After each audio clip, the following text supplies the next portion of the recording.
Hello friends, welcome to all of you Binda जीस forum. स्वागत है आप लोग अपने यूट्यूब चैनल बिंदा जीस फोरम पे। तो फ्रेंड्स, एक ब्रेकिंग अपडेट है आप लोगों के लिए कि फाइनली जो 370 को लेके जम्मू कश्मीर का जो इशू था, फाइनली सुप्रीम कोर्ट के द्वारा, ऑनरेबल सुप्रीम कोर्ट माननीय सर्वोच्च न्यायालय के द्वारा जम्मू कश्मीर का विशेष दर्जा हटाना वैध था। सुप्रीम कोर्ट के द्वारा फाइनली जो chief justice of India DY Chandrachud के द्वारा फाइनली और उनके 5 बेंच के द्वारा ये फाइनली से वैलिड घोषित किया गया है। आइए पूरा अपडेट जानते हैं क्या है, तो चैनल पे बने रहें। तो सबसे पहला अपडेट ये है, देख लीजिए। जस्टिस DY चंद्रचूड़, मुख्य न्यायाधीश सुप्रीम कोर्ट, हम संविधान के आर्टिकल 370 को हटाने के लिए राष्ट्रपति की ओर से संवैधानिक आदेश जारी करने की शक्ति के इस्तेमाल को वैध ठहराते हैं और हम निर्देश देते हैं कि भारत का चुनाव आयोग 30 सितंबर 2024 तक जम्मू कश्मीर में विधानसभा के चुनाव कराने के लिए कदम उठाए।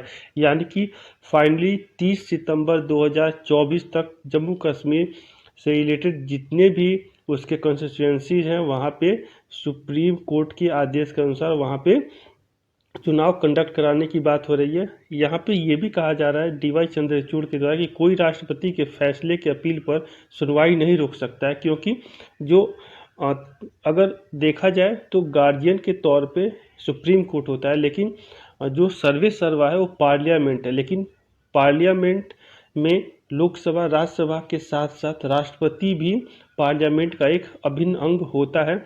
इसलिए राष्ट्रपति को बिना नज़रअंदाज किए हुए कोई भी बात नहीं कर सकते हैं, क्योंकि राष्ट्रपति भारत का पहला नागरिक होता है। तो क्या कहा कि कोई राष्ट्रपति के फैसले पर अपील पर सुनवाई नहीं कर सकता। हालांकि कोई भी फैसला न्यायिक समीक्षा से परे नहीं है, लेकिन 370(1)(d) के तहत ली गई कई संवैधानिक आदेशों से पता चलता है कि केंद्र और राज्य ने एक सहयोगी प्रक्रिया के माध्यम से भारत का संविधान जम्मू कश्मीर में लागू किया है। क्या फैसला आया है और क्या विभिन्न समाचार पत्रों में अभी जो लाइव जो समाचार हैं, जितने भी नेशनल न्यूज़ चैनल और इंटरनेशनल चैनल, सारे अपडेट्स को मैं आपके सामने प्रस्तुत करूंगा।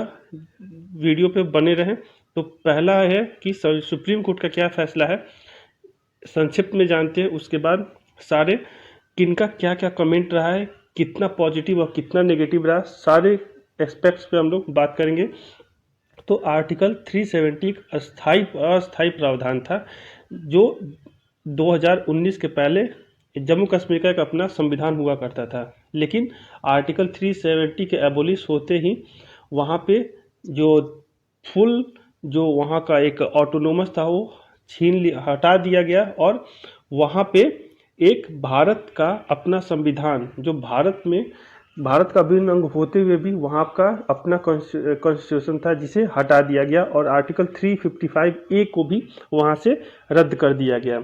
जिसके बाद उसके जम्मू कश्मीर का पूरे तरीके से विलय हो गया भारत में, और इसके साथ ही वहाँ की संप्रभुता को भी कोई ठेस नहीं पहुँचा है। संविधान के अनुच्छेद 1 और 370 से स्पष्ट हुआ कि जम्मू कश्मीर भारत का अंग बना। जम्मू कश्मीर पर राष्ट्रपति का फैसला वैध है। दूसरे राज्यों से अलग कोई राज्य आंतरिक संप्रभुता नहीं हो सकता। यानी कि जैसे भारत में और 28 राज्य हैं और 27 राज्य थे, वैसा 28वां राज्य, लेकिन वहाँ पे केंद्र शासित प्रदेश किया गया लद्दाख और जम्मू कश्मीर। लेकिन अब फाइनली अंतिम रूप से वहाँ पे जो भारत का अभिन्न अंग होते हुए भी वहाँ पे जो चुनाव प्रोसेस नहीं हो रहा था, वहाँ पे भी चुनाव प्रोसेस किया जाएगा। आइए देखते हैं क्या है जो वर्डिक्ट है। पूरा वर्डिक्ट को हम लोग अच्छे से समझते हैं। तो जम्मू कश्मीर आर्टिकल 360 को हटाना संवैधानिक रूप से वैध है। भारत के संविधान से चलेगा जम्मू कश्मीर। ठीक है, ये देखिए, कश्मीर में अनुच्छेद 370 पाया फैसला, बौखलाया पाकिस्तान, बाबर की आई याद, बनाया इस्लामिक प्लान। तो ऐसे ऐसे ये जो आर्टिकल्स हैं जो अब कमेंट किया जा रहा है, ये देखिए, ये पाकिस्तान का है। ठीक है, वहाँ के न्यूज़ चैनल का। ठीक है, इसके बाद इस्लामाबाद से है ये कि जम्मू और कश्मीर अनुच्छेद 370 के खात्मे पर सुप्रीम कोर्ट के फैसले के बाद पाकिस्तान की केयर टेकर सरकार बौखला गई है और उनके द्वारा बहुत मतलब कि बेतुका बयान वहाँ से किया जा रहा है, जो कि महाराजा हरि सिंह के समय में ही पाकिस्तान का अंग नहीं होते हुए भी पाकिस्तान उस पर अपना आधिपत्य जमाए हुआ और फाइनली 2019 के बाद वहाँ पे धीरे धीरे अमन शांति होने के बावजूद भारत में वो आने के लिए पूरे तरीके से तत्पर हो गए हैं। पीओके वाले एरिया की बात मैं कर रहा हूँ, पाक अधिकृत कश्मीर। ठीक है, तो देख सकते हैं कि 5 अगस्त 2019 को अनुच्छेद 370 को खत्म करने का फैसला संयुक्त राष्ट्र के प्रावधानों का उल्लंघन था, लेकिन तब भी सुप्रीम कोर्ट के फैसले के बाद आर्टिकल 360 पार्लियामेंट का जो डिसीजन हुआ, उसके बाद सुप्रीम कोर्ट का डिसीजन आज फाइनली 5 बेंच की जज के द्वारा इसे फाइनली अभिन्न अंग बना दिया गया है, क्योंकि अब वहाँ 30 सितंबर 2024 तक चुनाव करने की बात की जा रही है। अब पाकिस्तान का क्या कदम होगा, तो पाकिस्तान चीन की शरण में जा सकता है और यूरोपियन यूनियन की मदद मांग सकता है, संयुक्त राष्ट्र में अपनी बात को उठा सकता है। यहाँ पे एक चीज़ और समझिए कि जो भारत का सुप्रीम कोर्ट है पूरे दुनिया में एक अपना मायने रखता है। ठीक है, क्योंकि ICJ जो इंटरनेशनल कोर्ट ऑफ जस्टिस है, उसके बाद अगर देखा जाए तो जो एक सॉलिडिफिकेशन है वो सुप्रीम कोर्ट ऑफ इंडिया के पास ज़्यादा है। आप देख सकते हैं ये जितने भी न्यूज़ चैनल है तो क्या क्या कहते हैं न्यूज़ चैनल कि अनुच्छेद 370 पर सुप्रीम कोर्ट के फैसले से पहले कपिल सिब्बल का ट्वीट क्या इशारा करता है। आप लोग जाके देख सकते हैं, जो लाइव जितने भी न्यूज़ चैनल हैं और उनके आर्टिकल्स को पढ़ सकते हैं।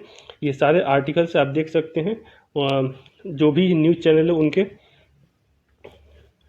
आर्टिकल 370 सुप्रीम कोर्ट वर्डिक्ट पे क्या है, तो PM मोदी यहाँ पे खुशी जाहिर की है और पूरे तरीके से पूरे दुनिया में जहाँ पे भी भारतीय हैं उन लोग के लिए आज दोपहर के बाद से भी एक खुशी की लहर दौड़ गई है।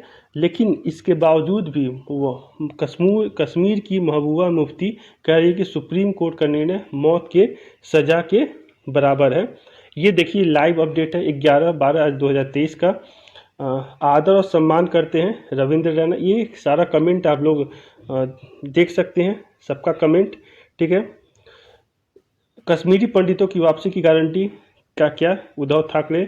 तो ये सारा एक एक लाइव अपडेट है। यहाँ पे एक चीज़ ध्यान देने वाला बात है कि एक भारत श्रेष्ठ भारत की भावना को मजबूती प्रदान करने वाला फैसला CM योगी आदित्यनाथ का है और उन्होंने माननीय उच्चतम न्यायालय द्वारा अनुच्छेद 370 और 35A के संबंध में दिया गया निर्णय अभिनंदनीय, मतलब कि उसको बहुत ही ज़्यादा अप्रिसिएट किए हैं।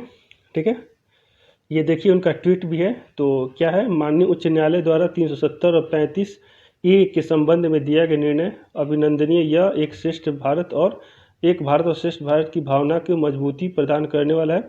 राष्ट्र प्रथम है, इसके बाद ही जो भी संसद और सुप्रीम कोर्ट उसके प्रोटेक्शन के लिए हैं और प्रधानमंत्री और जितने भी हैं वो सब इनकी सेवा के भावना के लिए हैं।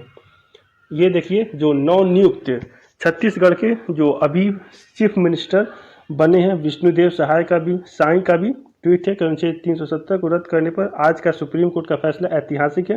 5 अगस्त 2019 को भारत की संसद द्वारा लिए गए फैसले को सुप्रीम कोर्ट द्वारा बरकरार रखा जाना भारत की जीत है। यह जम्मू कश्मीर और लद्दाख में हमारी बहनों और भाइयों के लिए आशा, प्रगति और एकता की एक शानदार घोषणा है।